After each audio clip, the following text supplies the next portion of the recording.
Every now and then we get a device in here that is so damaged or so poorly packed that the other technicians won't even look at it and they just hand it off to me. This is definitely one of those. This headset was sent in to us and it was packed in this spray foam insulation stuff and it just got everywhere. It's crazy. Why would you do this? I mean, I can understand sort of the logic behind it, but you know, yikes. There were already some significant problems with these devices. It looks like the joysticks have really seen better days. This controller has a cracked shell and a broken trigger. Usually that means that the frame underneath the faceplate is damaged, and so it's not holding that in anymore. And then for the Quest 3 itself, the speaker arm has broken off, which is, you know, pretty typical for the Quest 3s. And we have a broken glass panel here. I need to turn this on and see if it boots. Looks like our screens are good. That's a good sign. All right, so the headset did boot normally and the tracking seems like it's working pretty good. So other than the broken speaker arm and just a little bit of spray foam insulation and the cracked glass, I think that this headset's actually not in bad shape, all things considered. So we have a lot of work to do here. We're going to start with the headset because this is a bit more of a straightforward repair, and then we will work our way up to the controllers, which need quite a bit more TLC and just removal of all this foam crap. This inner mounting ring on the headset is damaged, so I will need a new one of those for the repair. And then one of the tough things about repairing these speaker arms is the way that these typically break. Usually when these come off, the wires are too far inside of this hollow chamber here, and there's no good way to open these. I've tried a bunch of different ways to open these up, and even though it kind of seems like they should just be clipped down or clipped in, some of the plastic that connects them is kind of melted in there from the factory, I assume, and it just makes it really hard to open them without damaging them. If you're doing this at home for yourself, I'm sure it's possible to get in there and open this up and fish that wire out and do it yourself. But as someone who's doing the repair for a customer, you know, the customer wants it to look brand new. They don't want it to look like it was pried open and,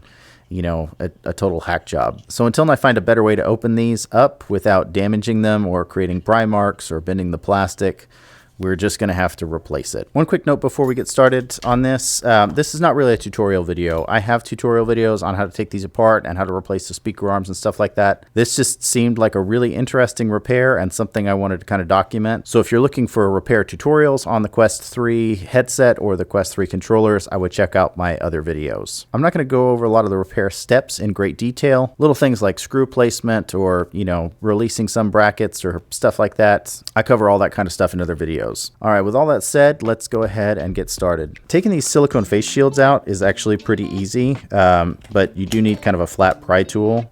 It's just held in by clips, so I can just kind of take my pry tool and then my fingernail, and fortunately that spray foam insulation didn't get in here and ruin that. We'll just kind of use this to unclip at the bridge of the nose. There's a clip up here, and then when it comes out. And then we gotta take the face shield off, so I'm gonna go ahead and take the screws out. Again, if you need more detail on things like this, I do go over this in my other repair tutorials. And then we can go ahead and open this up. It's really just kind of fortunate that none of that spray foam got into anything devastating on the headset, because it really easily could have, I think.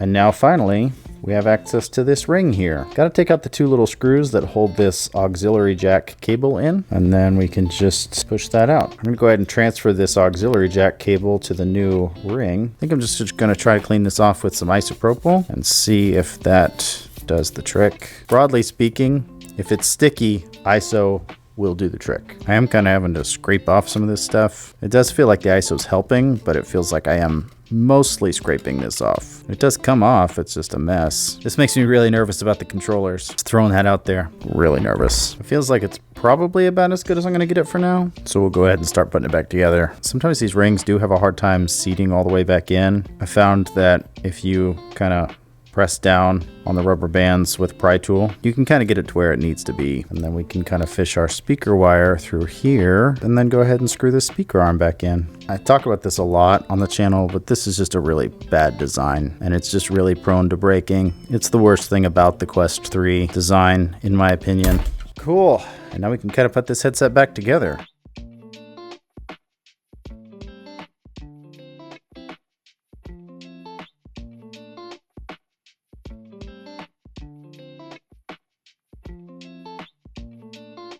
All right, we got everything plugged in, so we're gonna go ahead and turn it on and just make sure that she works. Cool beans. So now we can go ahead and get the face shield back on here properly. And I am gonna go ahead and fix this glass panel while I'm in here. So we just gotta pull this glass out. Tape is actually a pretty good tool for getting some of this stuff out of here. And then we'll go ahead and take our new panel, just kind of slide it into place. Easy peasy. This headset's just super dirty, so I'm just gonna kind of clean it up for them. Missed some of our insulation foam here. My favorite thing for getting marks off headsets is magic erasers and isopropyl alcohol. Just makes them look like almost new. And that pretty much takes care of the headset. So I think it's just time for us to do the controllers now. And honestly, I'm a little nervous. I guess I'm just gonna start pulling this stuff out of here and hope that I can get most of it off. This is all in this battery compartment here, which is just crazy. I can probably throw some of this in the sonic cleaner, but I still need to get it off so I can get access to this battery compartment in here, get these batteries. That should at least give me access to the screws. For those of you that are uninitiated and haven't watched a repair video of mine before, you do need a T5 bit for these controllers. I'm really just kind of hoping that once I take the screws out, I can actually pull this thing apart. I should be able to, and then I'm hoping that I can just take the plastic pieces and go throw those in the sonic cleaner. I can kind of poke through the foam, which is good, I guess, even if I can't remove it. All right, there's one. This next part might be a little harder. Gosh. Okay. All right. Come on. Come on. There it goes. And then be able to just take that part off. No foam here, so that's good. And we'll take this one apart too, because I think I'm just gonna put all this stuff in the sonic cleaner together, and that'll make my life a little easier instead of having to do it one at a time. All right, now we can go ahead and unscrew this. Take this out. Come on. There we go. Oh man. That's rough. You can see where these little plastic bits kind of break off of this main frame here, and that's what causes the trigger to come out of place and be broken. Now I'm gonna go take all of this stuff to the sonic cleaner, and hopefully it comes out without any of this garbage on it. Okay, I'm back from trying to clean these off with the sonic cleaner. I put these in the sonic cleaner and that didn't take it off, so I put them under the sink and I tried scrubbing this stuff off, and that only works moderately better. And so I sprayed some ISO on here again to see if I could get this out, and man, this stuff is just, it's so tough. It's like bonded to the plastic. So I think I'm going to take my sanding block here and just sand off as much as I can, and we're gonna see where that gets us. Honestly, this chisel is working pretty good for the big chunks. Oh yeah, I got some of it. I'm getting bigger flakes now. Okay, chisel is definitely like the weapon of choice on this, but the sanding block helped take some of the big chunks off. Oh yeah, look at that. Oh, that's so much better. All right, that's one.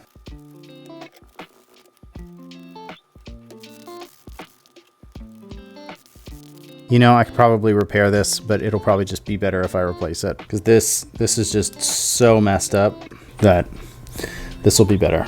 Now we can kind of clean up a little bit. This controller here, we are definitely going to have to take out of this main frame because it is busted in more ways than one. I've never seen one of these things this broken. It's kind of hard to believe. Place that joystick topper. That'll work. I just now realized at some point the trigger rod must have fallen out because it's not here with the controller. So we had to go find a new trigger rod. Okay. And if we played our cards right, it should turn on. Sweet. Now we can reassemble. Okay, that's one down. This one we're gonna cheat a little bit. Just go ahead and put that joystick cap on that way, because there's nothing wrong with this housing except this trigger rod is coming out of place. But other than that, it looks fine. All right. Make sure that one turns on. That turns on. We're getting real close to being done, and I am stoked about it. Alrighty. Well, that's two. I guess that just about wraps it up. This was a tough repair.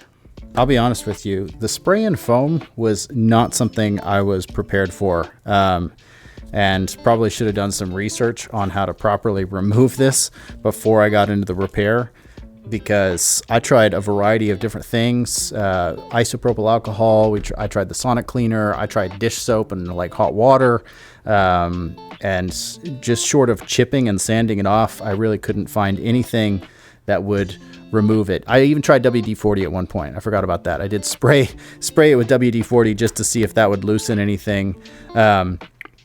So just wasn't properly prepared for this, and I guess that's just kind of a learning opportunity for me. But we've got this headset and its controllers back into full and working condition, and they look clean and ready to play on again. I've not done a video like this before where I kind of just went through a repair. Most of my videos like this are more tutorial focused. So if you enjoyed watching me struggle with it and figuring out how to get these clean and get them back into working order, leave me a like and subscribe to the channel, because that's really the only way that I'll know that you enjoyed it. Or you can leave me a comment, I guess. But anyways, I guess that's really all I've got for you guys today. So we will see you on the next one.